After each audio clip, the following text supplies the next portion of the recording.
coming out in a Melbourne cool evening again. My name's Kelly. I'd like to introduce Sarah McPhee, interior designer. I'll just let you all know I don't know anything about an interior designer, so it might be a good perspective to come from. I've never engaged one, but I'm a very curious person and I love to know what people do and what their passions are. And we'll be talking to Sarah about her company and her business, perhaps a couple of tips, but really I'm trying to draw out her passions and what she loves and the things that she can't do without in her life in the world. So when I told people I was talking to Sarah, one of the first questions was, can you please ask her how she got into the business? Because apparently there's quite a few people who would love to be love to be an interior designer, and it's not, I imagine, not a straightforward path. So that was one of my first questions, and just a bit of background as well, Sarah, how you came to be an interior designer. Oh, okay. Yeah. That's a good little Thank you. story. Yeah. Well, I didn't start out as an interior designer. I'll go into more of a backstory when you ask me a different question later, but I actually started out in events management and for big conferences for a not-for-profit organisation, but ever since, probably late high school, I wanted to be an interior designer.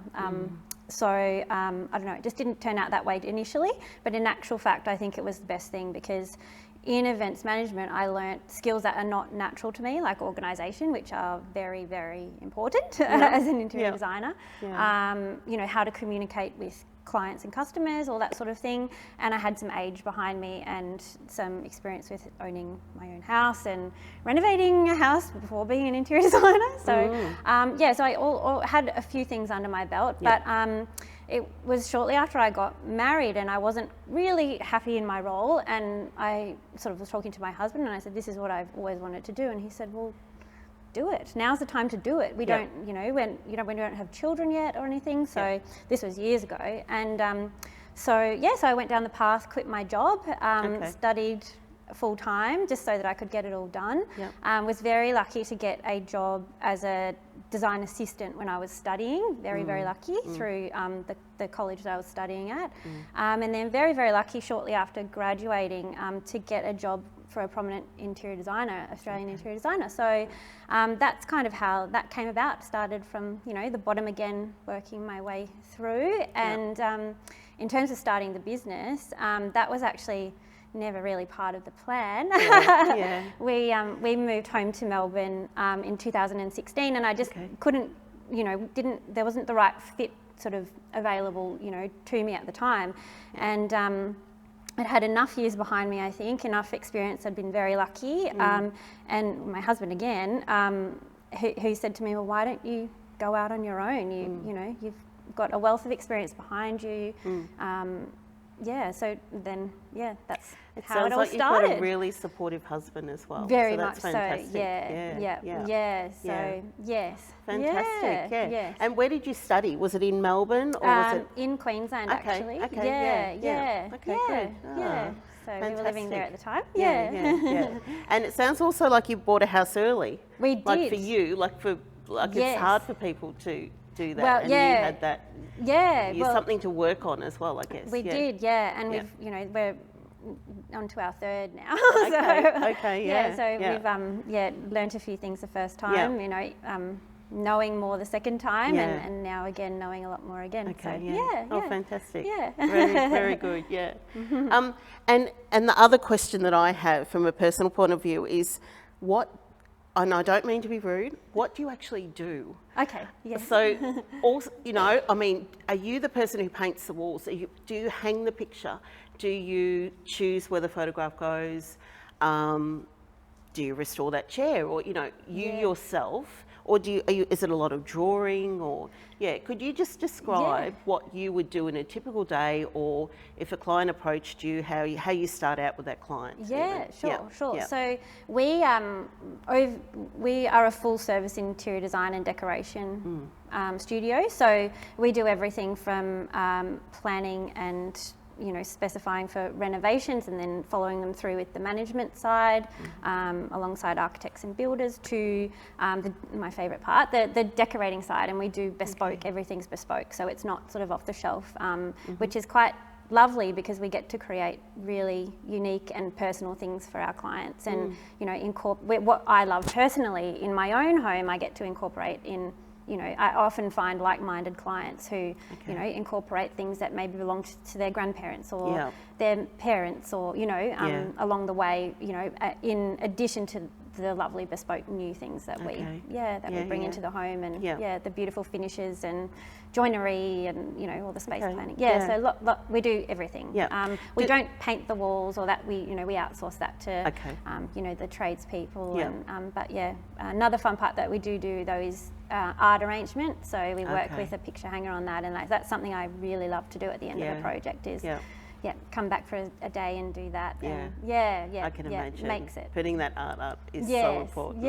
So with your touch. company, say someone comes along and they say, you're working with them, but I've also got this gorgeous chair that was my grandmother's and it's in tatters. Does your company fix that? Yes. So we choose a beautiful fabric. We have our amazing upholsterer. We've got a few in different states because we do work interstate as well. So they'll bring it back to life in, and give it a whole nother 100 or so years. And when you give that back to the client, yes, I'm just thinking there's a show on TV that restores objects. Are there tears? Yeah, Has well, there there's ever lots been- of smiles. Yeah, There's been tears, but very happy always, and very special to see something that belonged to somebody that they love so much. Now with adding their chapter to it, I think is that's very wonderful. special. And keeping it going. Because so often they end up on the side of the road these days.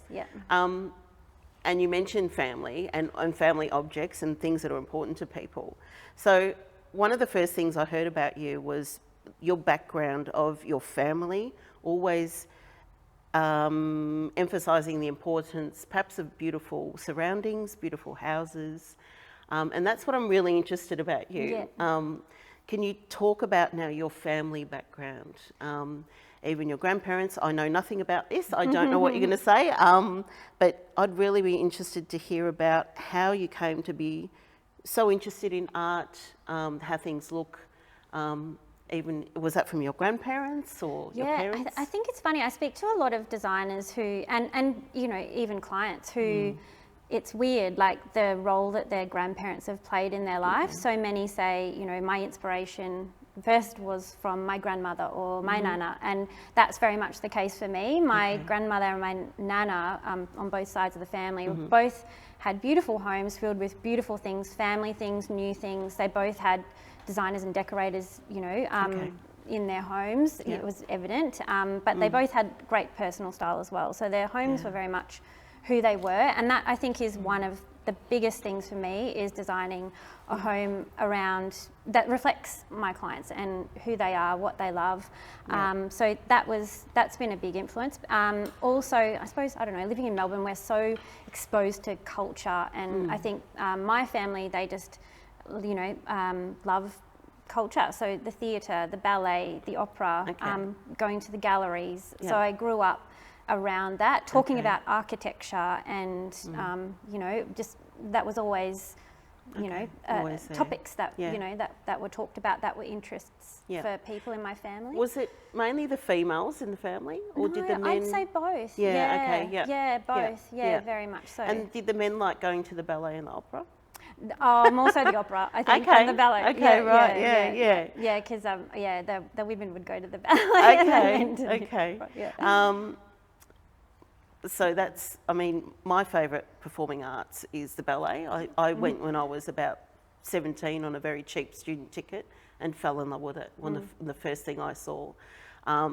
So what's your, like as a child, did you prefer one over the other? Were you taken more to something over the other, or what's your preference? Both, because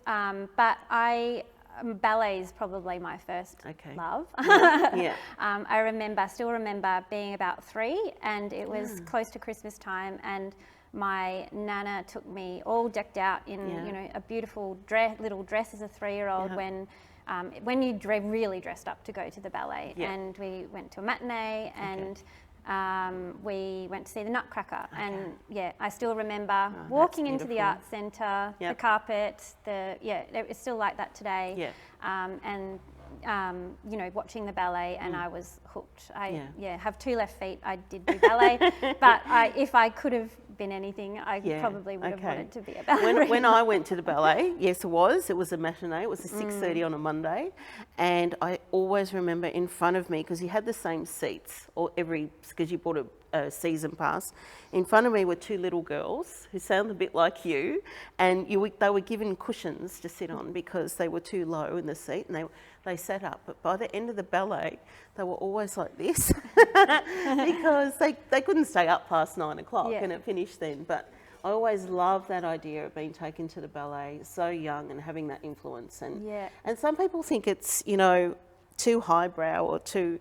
But my goodness, it comes down to basics, and they're like football players, those people. They're unbelievable. And it's also that, I guess there's a lot of costume and decoration in there as well. It's such a beautiful theatre with the curtains as well. I think that has me hooked. Yes, I still have. We've got my nana, my auntie, and I. We have season pass, like a season package, and we go every year together. Do you still go? Still, okay, So Do you have a favourite ballet? Like, do you prefer the traditional? Traditional. Or, okay, It's hard to pick a favourite, but I don't know. It's there's one called Capelio, which is quite funny and playful, and just I don't know. I've just loved it. I think I've seen it, but I've watched it on video. We had a video of it, and I think I probably nearly wore it out. I just loved it. That much. Yeah. Well, that's wonderful. That's fantastic. And Melbourne has got that. It's always around, and it is. It's a fantastic place to see ballet. Yeah. Oh, wonderful. I'm glad. Okay. This next one. The question is, describe yourself in high school.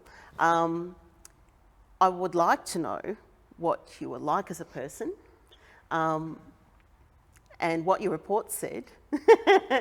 But I also would like you to think about if there was anything that you were like in high school that has translated to how you are now, in your career now. Like, was there something that you did then that people would go, oh yes, of course, you're always going to be this?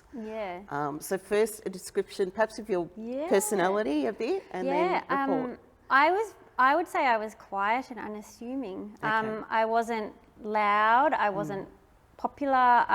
I just was very happy to sit back and let it all kind of wash over. I actually thought I would take a very different career path though. I did athletics. I was a middle distance runner, and quite good, and I wanted to actually be a physio. Until year 11, when I did home economics as a subject, and we did architectural styles. And that kind of changed everything. And then I wanted to do what I was doing. I applied to study physio and interior design, and but then I don't know, the guidance counsellor says it's not really a viable career, and all that sort of thing, and I was confused, and then I didn't do either of those things. But I think one thing that did shape me, and I would say it's the sport, was the dedication and the determination, and really just setting, if I want to do something in life, anything, try to stop me is so that's just carried through my whole life. That reminds me of parents that I've known who refuse to allow their children to do sport because they didn't agree with the competitiveness of it, but sport is not just sport, obviously. It's like you said, it gives you that determination, never give up attitude. And commitment. Very interesting. And so what would your reports have said about you? Quiet. Yes. And I wasn't your traditional, I wasn't a student. My siblings are much more academic than I am in different ways. But I don't know. I never found, I feel like I never found my fit until I until I started doing this. I just think it was always supposed to be that way. Lovely. Good. I just want to ask, because you're here, let's ask a couple of technical things and little helping points for everyone. I love my room to look neat and beautiful and welcoming. I love having people over, but I'm not good at decorating or anything like that. So, is there anything you could tell me or us? Perhaps 3 things that we could do. 3 objects, 3 things. So we've got a lounge room and we think, oh, it looks cold, or it looks, Is there 3 things that you give us a little hint about what to do today? Yeah, sure. Okay. So 3 initial things. I think layering's important. Okay. So I think 3 things would be cushions. Okay. And a beautiful mix of different patterns, or in different colours if you like different colours, or patterns if you like patterns. But cushions would be a lovely way to add your first, and then lamplight, ambience. There's nothing like a room without a lamp in it, or 2 or 3. My husband always laughs at me and says, if you lived by yourself, you wouldn't ever use your overhead lighting, and I probably wouldn't. I would just have the lamps on, and when I'm home and he goes out and my son's in bed, the lamps are the only things on. So lamps and art. And I just think collect it. If you see something you love, buy it. And just don't, but I think at the end of the day, don't go out to be finished. I don't do it over, it can take time. Collect art, collect cushions. Don't, necessarily set out to do it all at once. Even though that's what we do for our clients, often they've been collecting for years, they've, beforehand, and then we just come in and bring it all together. And have you always collected art yourself? Yes, I have. We've always, we always have done, one thing every year. We often would be to buy something that's a piece of art, and over time we've just got this house full of it. And my nana in her retirement is an artist now, and so lots of her things as well, where I'd just say, well, just see something she's done and say, oh, I'd like that, or I'd like that, and or could you paint me this, or so I just think art is, I don't know. And have you got a favourite piece of your own art that you could not do without, and is it on show? All of our art's on show. So we've kind of got it in the lounge room, in the hallway, in the bedroom, everywhere. In the dining room, it's everywhere. But that's tricky to pick one. But my nana painted a painting of my son running through the botanical gardens. It was he was probably 2 years old, and that is probably my most favourite piece of art. We've bought this beautiful big Aboriginal art work that probably was the most expensive one that we've bought, but still that is would have to be my favourite, and it sits in our lounge room just to one side of our lamp, and so every time you walk into the lounge room it's right there. And how big is it? Just small. It's a little, she does watercolour, so it's... And Botanic Gardens in Melbourne? Yes, And from that painting, could you go back to the gardens to that spot? I was talking to one of the staff the other day. She went to a light show at the Botanic Gardens, and she said, I know trees there that I've known since I was young. It's an amazing place. We're very lucky in Melbourne to have everything that we have. Fantastic. I do agree about the lamps. I never had lamps growing up, and then I put 2 into a room and they changed the room, and I think they make everyone look so much more attractive. So I love them. Good on you. And thinking about Melbourne, I love Melbourne. I just think there's spaces in Melbourne that no one sometimes sees, and it's just such a beautiful city. It's and it's not too hectic. It's still not too hectic. No. So, are there any spaces in Melbourne that you really love? Perhaps indoor, outdoor, buildings, even not stores. Let's not talk about stores, but spaces that. Any places you really love in Melbourne? Yes, we just have so many. I spent time away from Melbourne, which made me miss it so much more than anything. So I just the parks, nowhere else has parks like we do. We just have the most beautiful parks with beautiful old established trees. So take me to any park anywhere with a big tree and I'm happy. But other places, I love the National Trust houses. In particular, I'm a Mount Eliza girl. So on the Mornington Peninsula, there's one called Mulberry Hill, and it's the Lindsays, like so Daryl Lindsay and Joan Lindsay's house, and it's exactly as it was the day they passed away, or in a sense. And I just think it's just a magical place. I don't know what it is about that particular one, but the very first time I walked into his studio, I don't know, I just stood there for ages. I don't know what it was, but I just adore it. Does that mean that the house or that room is sort of been imbued with part of their personality, I think that's potentially, potentially. And there was some art. There was art around. There was just lovely textiles that he had lying around. But there was just something about the room that I don't know what it was. But that's probably my favourite. Okay. Yeah. One of my favourite places. What about in the city? Anywhere in the city? Yeah. This is probably sound a bit touristy of me, but the Block Arcade. I adore it. I just think, and again, from a design perspective, it transports you to a different time and place. Like you're not in, I don't know, you are in Melbourne, but you're not. And I don't know, it's just gorgeous. The tiles on the floor are just immaculate. I don't think there's probably other buildings that have been preserved like it, but I just think it's very special. And it's probably my favourite spot. And the tea rooms there. Oh, which, very popular tea rooms. My Nana tells me that my grandparents actually used to go on dates there, and my great-grandfather used to take her and her sister there when they were little. So, to go somewhere that they have been and now we go sometimes is just lovely.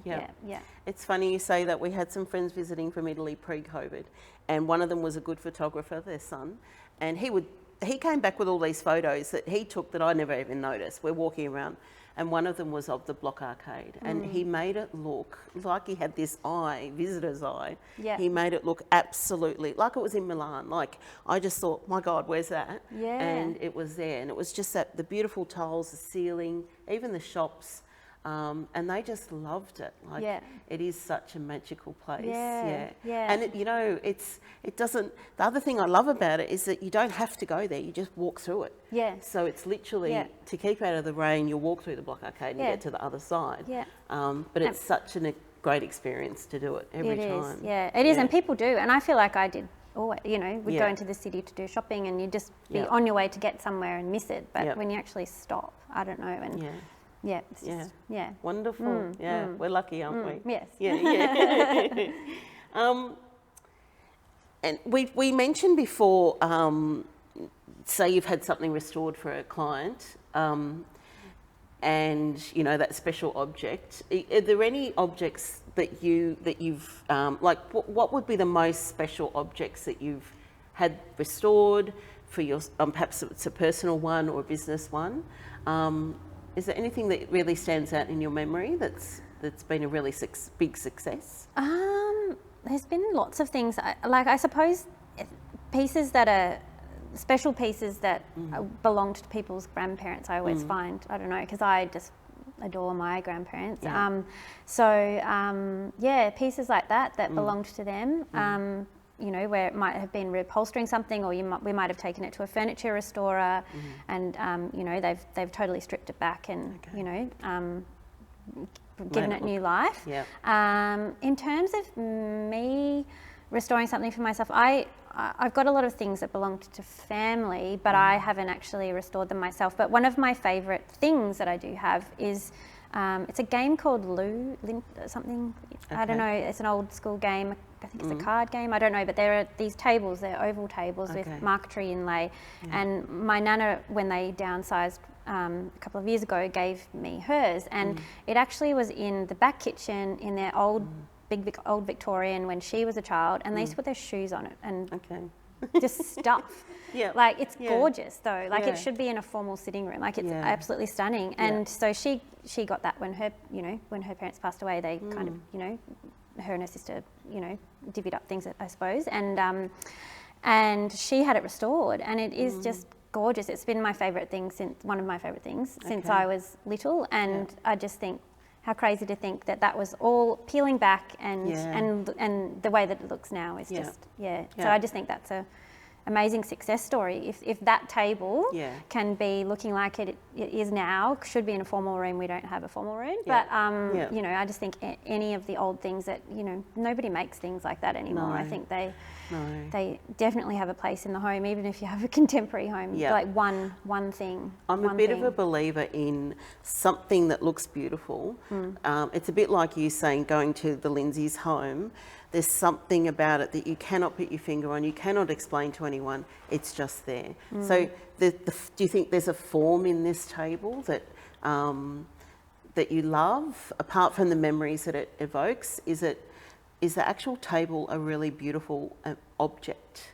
I think it is. Like I see them sort of pop up at, you know, antique auctions and things, but I think probably for me it's a sentimental thing, I suppose, and knowing that it belonged to somebody that was related to me that I never got to meet, like, you know, I don't know, I just feel connected to them in a way. Wonderful. Yeah. Are you known in your family as, you know, I've got that problem chair, or I'll go to Sarah? Are you the family People do holder ask. of things? They ask me questions, but I think it's funny because I think my nana, who's still alive, she's incredible. Like she, you know, she's very creative. I think a few people in my family are creative. They don't know it, but I definitely do get asked That's questions. a really nice thing for you to say about your family. And you know, people will be out and about. Like my uncle the other day, they're away at the moment, and he sent me a picture of these chopped cushions on their bed where they were staying, and he just wrote "chop" with the picture of it. And like, but you know, so I get little things like that where they think, "Oh, Sarah will appreciate this." Yeah, that's right. Oh, that's lovely. Yeah. And just in sort of towards the end now, I'm thinking about, so you're talking about Melbourne, beautiful places in Melbourne. I've got a couple of buildings in the world that I really love, and is there anywhere around the world that perhaps two of your favourite buildings? Is there anywhere that you think, okay, if I'm in London next time, or my son needs to see this building, or something like that? Could you talk about those two places, perhaps, if they exist for you? Yeah.